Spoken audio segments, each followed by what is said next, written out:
Manish Kashyap India महागठबंधन के डर से, इंडिया महागठबंधन का जो एक कह सकते हैं कि उनके समर्थन में जो लोगों का हुजूम था और अभी भी है, तो हार के डर से वो भाग गए।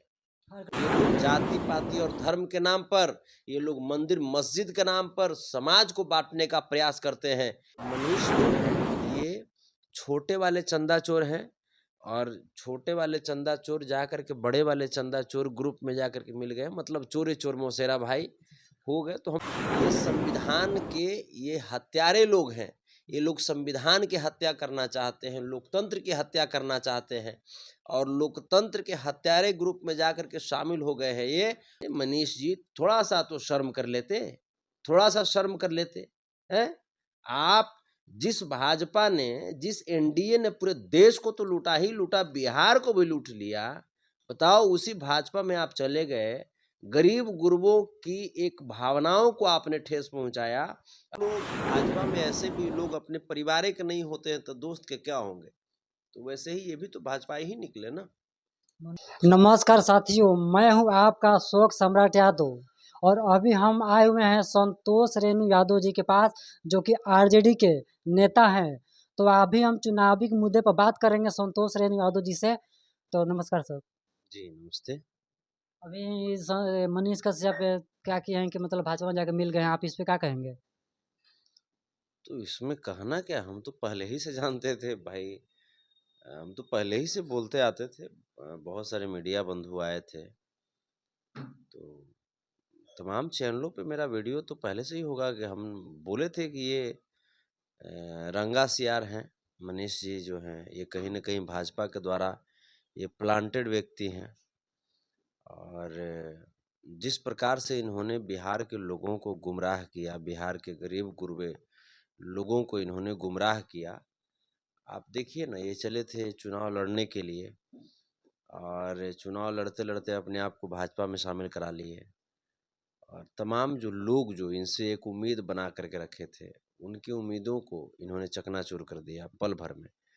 तो जैसे मोदी जी ने देश की उम्मीदों को तोड़ दिया, वैसे मनीष कश्यप ने अपने जो भी इनके साथी थे, दोस्त थे, उनकी उम्मीदों को इन्होंने तोड़ा।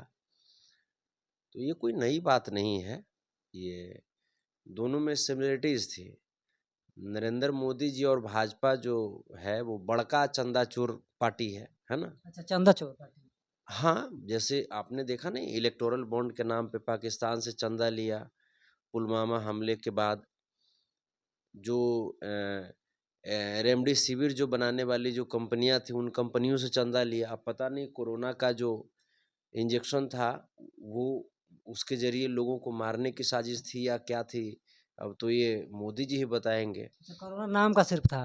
हम तो वही कह रहे हैं ना कि उसका जो कोरोना का जो बूस्टर था, इंजेक्शन था, अब वो कितना कामयाब था अब तो मोदी जी बताएंगे ना, क्योंकि जिन कंपनियों ने रेमडेसिविर बनाई, उन कंपनियों से मोदी जी तो चंदा लिए इलेक्टोरल बॉन्ड के नाम पर।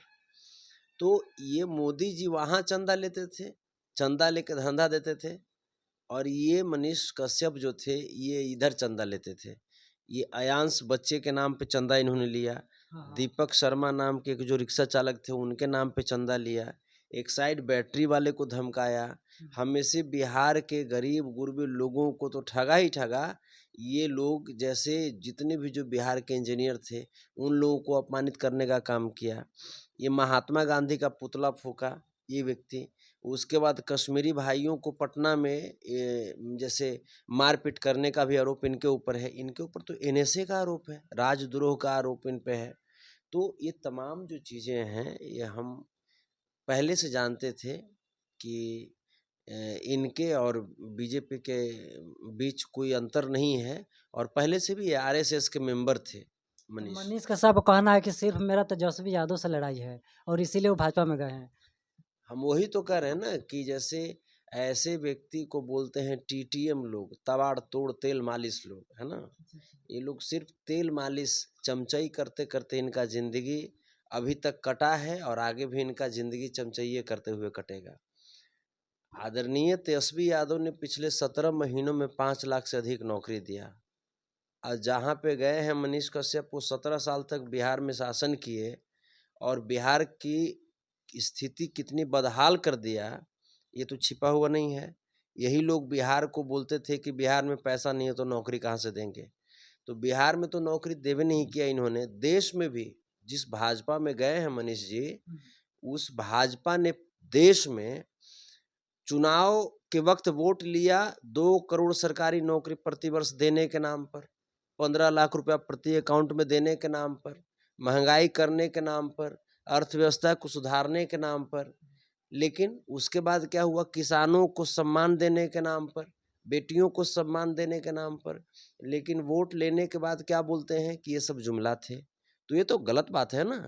तो मनीष जो है ये छोटे वाले चंदा चोर हैं, और छोटे वाले चंदा चोर जाकर के बड़े वाले चंदा चोर ग्रुप में जाकर के मिल गए, मतलब चोरे चोर मौसेरा भाई हो गए। तो हम तो पहले से बोलते थे, कोई नई बात नहीं है। तो मनीष का साहब को कहना है कि मेरी माँ बोले हैं कि चलो बेटा चल जाओ भाई नरेंद्र मोदी के पास और उन्हीं में जाकर सेवा करना लोगों को। वही हम कह रहे हैं ना कि ये अपनी माँ की बात सुन लिए, जो तमाम जो माताएं थी जो इनको दूध से नहलाई थी, हाँ, दूध सब चंपारण में पूरा लोग उनके दूध का कर्ज क्या यही यही उतरता है क्या? तो ये लोग बिलायती दूध पीने वाले मनीष जो हैं, ये बिलायती दूध पीने वाले आदमी हैं। इनको ओरिजिनल दूध थोड़े पचेगा, अच्छा, ओरिजिनल दूध कहाँ से पचेगा? तो ये ओरिजिनल दूध के जो महत्व जो है ना, उसको नहीं समझ पाए, उनकी भावनाओं को, माताओं की भावनाओं को नहीं समझ पाए। इनको सिर्फ और सिर्फ इससे मतलब था, अच्छा, और इसके चक्कर में चले गए भाजपा में। वहाँ जा करके अपना अपना एंजॉय करेंगे, और क्या करेंगे। ये ऐसे लोग सिर्फ सिर्फ और सिर्फ लोगों को गुमराह करते हैं, लोगों की भावनाओं के साथ खेलते हैं। आप बताइए ना, ये बोलते थे कि गरीबों को हवाई जहाज पे चढ़ाएंगे, हाँ, कैसे आप चढ़ाओगे मनीष जी? हैं, एयरलाइंस तो निजीकरण कर दिया गया, रेलवे तो निजीकरण कर दिया गया, बैंकिंग निजीकरण कर दिया गया, गेल भेल सेल सब निजीकरण कर दिया गया। आप भाजपा में गए, किस लोभ से गए? क्या भाजपा ने 40 में से 39 सांसद देने वाली बिहार को 10 फैक्ट्री देने का वादा किया था क्या आपको? क्या वहां पे प्रपोजल साइन हुआ है क्या? क्या भाजपा ने बिहार को 1.25 करोड़ का जो विशेष पैकेज देने का घोषणा आरा के रमना मैदान में किया था, वो आप लेने के लिए वहां पे गए क्या? अरे मनीष जी, थोड़ा सा तो शर्म कर लेते, थोड़ा सा शर्म कर लेते हैं। आप जिस भाजपा ने, जिस एनडीए ने पूरे देश को तो लूटा ही लूटा, बिहार को भी लूट लिया, बताओ उसी भाजपा में आप चले गए, गरीब गुरबों की एक भावनाओं को आपने ठेस पहुंचाया। अब किस मुंह से आप लौटेंगे, किस मुंह से आप अपने क्षेत्र में लौटेंगे बताओ? तो कहीं ना कहीं मनीष कश्यप भाजपा में गए तो काज नहीं करे ऐसा लग वही, रहा है। आखिर जब नरेंद्र मोदी जी ही नहीं किए, नरेंद्र मोदी जी के सामने इनके कोई अस्तित्व है? इनकी कोई अस्तित्व है?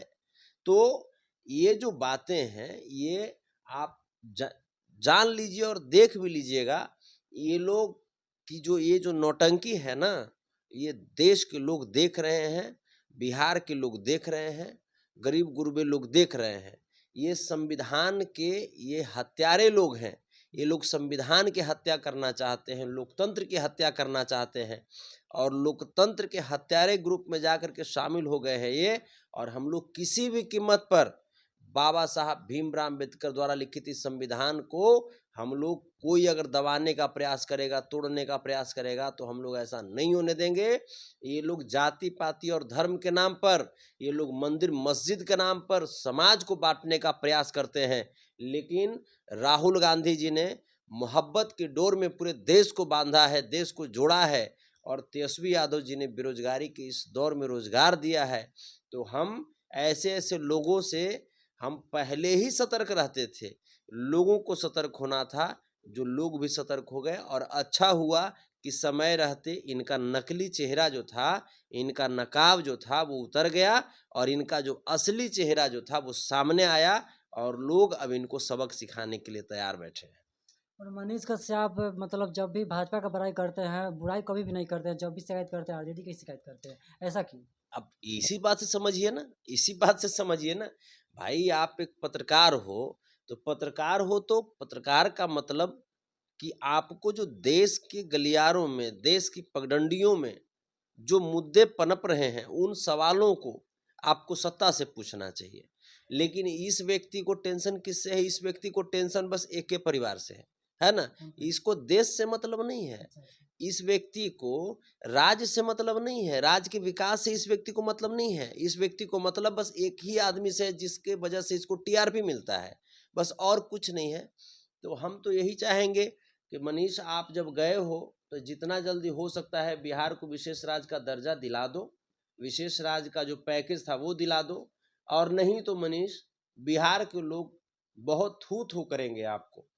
अभी भी इनसे बहुत, इनका जो दोस्त है वो लोग नाराज है, नाराज है इनसे। देखिए, जाहिर सी बात है, इन्होंने सबको धोखा दिया ना, सबको धोखा दिया। इनकी फितरत में ही बेवफाई थी, इनकी फितरत में ही बेवफाई थी। जो लोग भाजपा में, ऐसे भी लोग अपने परिवार के नहीं होते हैं तो दोस्त के क्या होंगे? तो वैसे ही ये भी तो भाजपा ही निकले ना। मनोज तिवारी यहाँ करो, इनको लिया गया है, इनको मार करो। वही तो हम करें ना कि काश मनोज तिवारी जी आते और बिहार के जो टैलेंटेड लोग हैं उनको लेकर के जाते और उनको ले जा करके उनको सम्मान दिलाते, तब एक बात होती। मनोज तिवारी जी जब एवे किए थे तो हम तो ये चाहते कि उधर से 1.25 करोड़ का विशेष पैकेज भी लेते आते, है ना? उधर से जो 15-15 लाख रुपया जो प्रत्येक अकाउंट में देना था वो भी लेकर के चले आते। बिहारवासी भाइयों के लिए जो हिस्सा जो होता था 2 करोड़ प्रति वर्ष सरकारी नौकरी का, वो हिस्सा भी लेकर के चले आते। तो ये लोग सिर्फ और सिर्फ मनोज तिवारी जी, भाई ये लोग जुमलेबाज लोग हैं, इन पे क्या भरोसा कीजिएगा? बड़े भाई हैं, बड़ा हमको भी अच्छा नहीं लगता है इनके खिलाफ बोलते हुए, लेकिन क्या कीजिएगा, चाले ढाल वैसा किए हुए हैं। ये तो जहां गए वहां सिर्फ बर्बाद ही किए। ये अपनी स्वतः अपने घर की सिर्फ इनको चिंता है, इनको देश और राज्य की चिंता थोड़े है, समाज की चिंता थोड़े है इनको। तो चिंता नहीं है ना, ये सब लोभी आदमी हैं, स्वार्थी आदमी ये लोग हैं, है ना? ये लोग लालची आदमी ये हैं। लोग बोलते हैं कि ये कर दिए, वो कर दिए, डिजिटल इंडिया ला दिए। डिजिटल इंडिया ला दिए तो डिजिटल इंडिया में क्या किसानों के लिए कोई जगह नहीं है? डिजिटल इंडिया ला दिए, थोड़ा सा किसानों को एमएसपी भी दे देते। यही किसानों की एमएसपी के लिए जब आप सरकार में नहीं थे तब तो खूब आप ढोल पीटते थे। अब आपको क्या दिक्कत हो गया? किसानों को एमएसपी दे देते हैं। हमारे जो समाज की आधी आबादी है, बेटियां हैं, उनको इंसाफ दिला देते। मणिपुर में जिस प्रकार से नंगा परेड कराया गया देश के जवानों की, है ना, परिवारों के साथ, आप बताइए। हाथरस में जिस प्रकार से दलित महिला, दलित बहन मनीषा वाल्मीकि के साथ गैंग रेप किया गया, गुजरात में जिस प्रकार से बिल्किस बानो के साथ गैंग रेप किया गया, मशहूर पत्रकार, आप बताइए कि उनको भी तो न्याय दिला देते। देश की सम्मानित बेटियों को, महिला खिलाड़ियों को जिस प्रकार से चीरहरण किया गया दिल्ली पार्लियामेंट के सामने, उनको भी तो ये लोग न्याय दिला देते। तो ये लोग क्या बोलेंगे? ये लोग सिर्फ और सिर्फ, स्थिति तो ये है, महंगाई कम हुई नहीं, चरम सीमा पे महंगाई है, अर्थव्यवस्था नीचे गिर गई, रुपया का वैल्यू गिर गया नीचे। पहले तो यही प्रधानमंत्री जी नरेंद्र मोदी जी बोला करते थे कि जिस देश का रुपया गिर रहा हो, जिस देश का करेंसी गिर रहा हो, समझो कि वहां की सरकार की साख गिर रही है। तो क्या स्थिति है? करेंसी तो हिंदुस्तान का गिर रहा है, तो क्या बोलेंगे कि यहाँ की सरकार की साख गिर रही है? इनको बोलने की हिम्मत है? तो ये सिर्फ और सिर्फ जुमलेबाज लोग हैं। आज देखिए ना, जो हिंदुस्तान विकासशील देशों की श्रेणी में हुआ करता था, आज हिंदुस्तान को विकासशील देशों की श्रेणी से भी बाहर कर दिया गया है। अब वो घाना, बांग्लादेश, पाकिस्तान, नेपाल जैसे देशों की श्रेणी में आ गए हैं। ये हमारे देश की स्थिति है। तो बहुत बदहाल स्थिति में देशवासी है। देश की स्थिति बहुत बहुत ही भयावह है। अग्निवीर योजना ला करके इन्होंने नौजवानों को ठगा, मंदिर मस्जिद को तो बांटा ही बांटा, हिंदू मुसलमान को तो बांटा ही बांटा, अब देश के जवानों को भी बांटने का ये लोग काम कर रहे हैं। एक तरफ ऐसे जवान हैं जिनकी अगर सरहद पे किसी कारणवश देश के लिए लड़ते लड़ते अगर जान चली जाती है तो उनको शहीद का दर्जा मिलेगा, लेकिन हमारे अग्निवीर के जवानों को शहीद का दर्जा नहीं मिलेगा, नहीं मिलेगा। पेंशन नहीं मिलेगा इनको। इनको आप क्या बोलते हैं, वो कैंटीन की सुविधा इनको नहीं मिलेगी। तो तमाम ऐसी चीजें हैं जो देशवासी देख रहे हैं। ये लोग सिर्फ और सिर्फ अंग्रेजों की तरफ फूट डालो और शासन करो की नीति से देश चलाना चाहते हैं।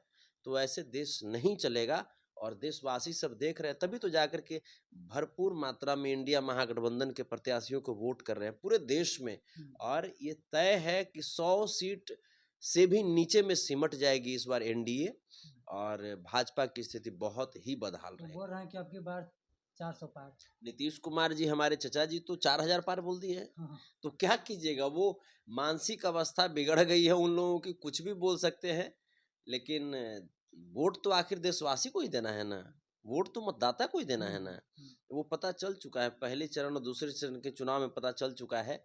जिस प्रकार से नागालैंड में कई एक क्षेत्रों में कई एक बूथ पे वोट का बहिष्कार किया गया, बिहार में भी बहिष्कार किया गया, मणिपुर में बहिष्कार किया गया। तो तमाम ऐसे जगह हैं जहाँ पे स्पष्ट देखा जा सकता है लोगों की भावनाओं को, लोगों की मानसिकता को, कि किस प्रकार से वो वर्तमान सरकार से त्राहिमाम कर रहे हैं, वर्तमान एनडीए की सरकार से त्राहिमाम कर रहे हैं।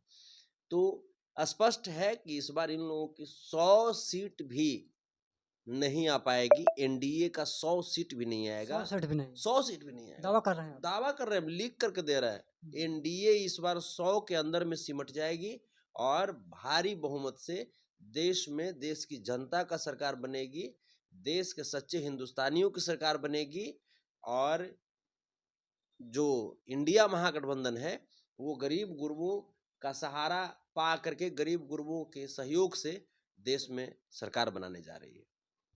अच्छा, एक बात मनीष कश्यप बोलते हैं कि राष्ट्रवाद, चाहे मनोज तिवारी बोलते हैं राष्ट्रवाद, तो वो लोग राष्ट्रवाद है तो कांग्रेस और इंडिया नहीं, गठबंधन क्या तो है? जैसे जाकर के आप पूछिएगा ना कि तो राजद्रोह का केस किस पे लगा था, राजद्रोह का 9 महीना क्यों रहे थे तमिलनाडु के जेल में, 9 महीना क्यों रहे थे, ये बात जाकर के पूछिएगा। कहीं ऐसा नहीं ना था कि लोगों के दर्द बांटते बांटते रह गए थे। 9 महीना ये जेल में क्यों रहे थे, ये सवाल जाकर के पूछिएगा। ये इन पे तो एनएसए लगा हुआ था। अच्छा, एनएसए लगा था। एनएसए लगा हुआ था। तो अब भाजपाई लोग बताएंगे राष्ट्रवाद की बात। भाजपाई लोग के कितने कितने भाजपाई के परिवार हैं जो आजादी की लड़ाई में शहीद हुए होंगे, कितने परिवार हैं बताएं ना, ये बता दें, लिस्ट बता दें। अरे भाजपा के तो लोग वैसे लोग हैं जो हमारे बापू की हत्या जिसने की, उन लोगों की जयंती मनाते हैं ये लोग।